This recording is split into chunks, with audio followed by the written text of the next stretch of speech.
What is your pitch to investors who are here at the expo in Dubai? We have done quite a lot of reforms.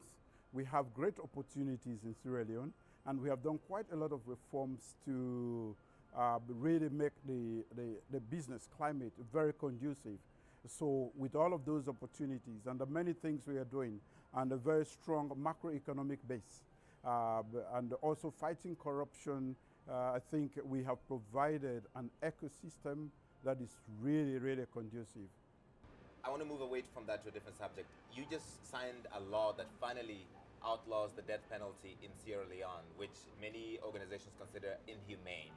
But this took a long time. The Truth and Reconciliation Commission, as far back as 2005, was recommending that this needs to be stripped from your statutes. Why did you do this now, and what does it mean? Well, you know, I've only been in power for 3 years, getting to 4 years. It takes commitment. It takes a very strong political spine to do that. Others have used it against the opposition or as a means to cow others. I think Sierra Leone should be free of those sort of tendencies, and that is why I took the bold step, and I have the audacity to take it off our law books. We don't want to be executing our own citizens as a state, because we know no judicial system is perfect, and that finality, bringing life to an end, I think it is a wrong, in my opinion, and I was able to convince Parliament and the country, and we have taken it off our law books. And that's implemented with immediate effect. I mean, anyone that's Correct. on death row right Correct. now. I've given my assent to it. It has gone through the cabinet, Parliament, and so I've given my assent to it. So it's effective. Mr. President, you were in Guinea earlier this week speaking with the military leadership, the junta that's in charge of the country now, which there's criticism in your region because ECOWAS has suspended Guinea until they go back to civilian rule. Why did you go and meet with them? Why I didn't go as ECOWAS. I am part of ECOWAS, and we have condemned the coup, the constitutional removal of President Condé. But Guinea is a neighbor.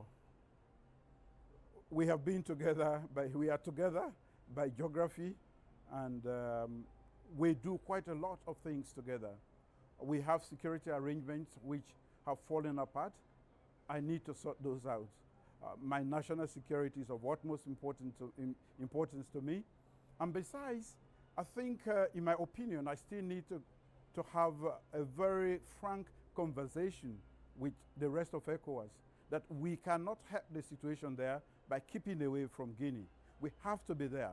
We have to talk to the people there, understand what they want to do, and influence them to do it the way they can do it, so that it is acceptable to the international community. I don't think by keeping away from them, that is the best route out. And they just... Is your national security at threat right now because of the Guinea situation? Of course, we have joint security patrols that we do.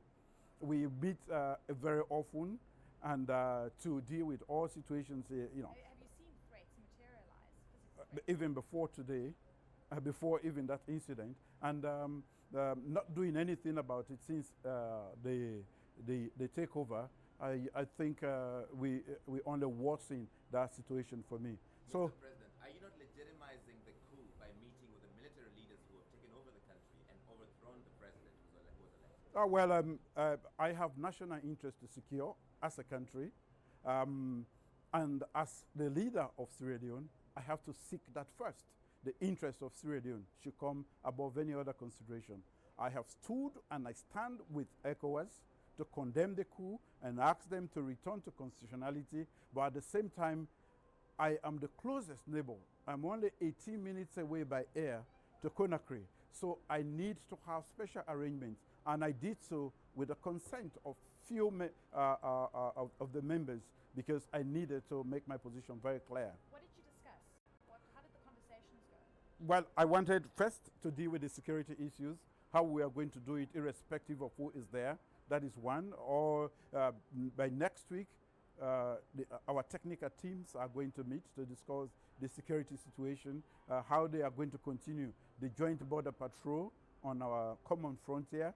And I did ask, what is your program?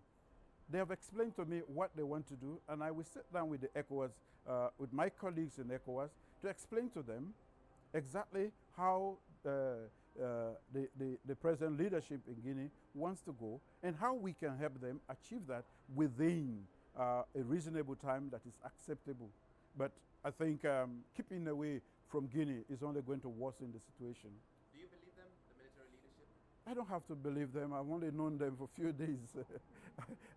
And we cannot know them without going closer to them. So we have to know them. So what's your prognosis on how this is going to play out in the region? I cannot tell at the moment. This is my first interaction with them. We need to understand them. I believe that we need to help them out of that situation. There are quite a lot of issues at stake that need to be sorted out, and they need help. And we cannot help them by keeping away. We need to get closer to them to understand what is happening and to see how we can render help. All right, Mr. President, I want to go back to something we discussed a little earlier.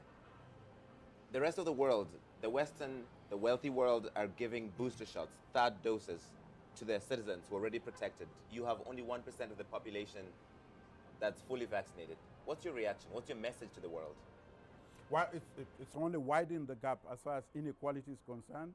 And of course, again, we are talking about inequality and exclusion. We are part of the international community. I think the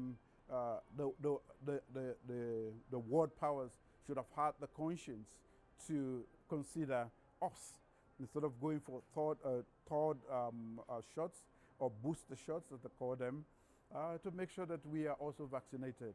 But fortunately, we are fighting a good fight, and we have not had the sort of fatality or mortality they were expecting. And you know, until the advent of the vaccines, the best way to fight COVID is through information. And I haven't had that experience from Ebola. We did quite a lot of that. So the first and second waves we didn't have up to 100 registered deaths as a result of COVID. We are a little over 100 now because of the third wave. Really good to speak to you. It was really good to see you. Thank you very much. Thank you. Thank you, President Bio. We appreciate your time. Thank you so much. That was great. Thanks.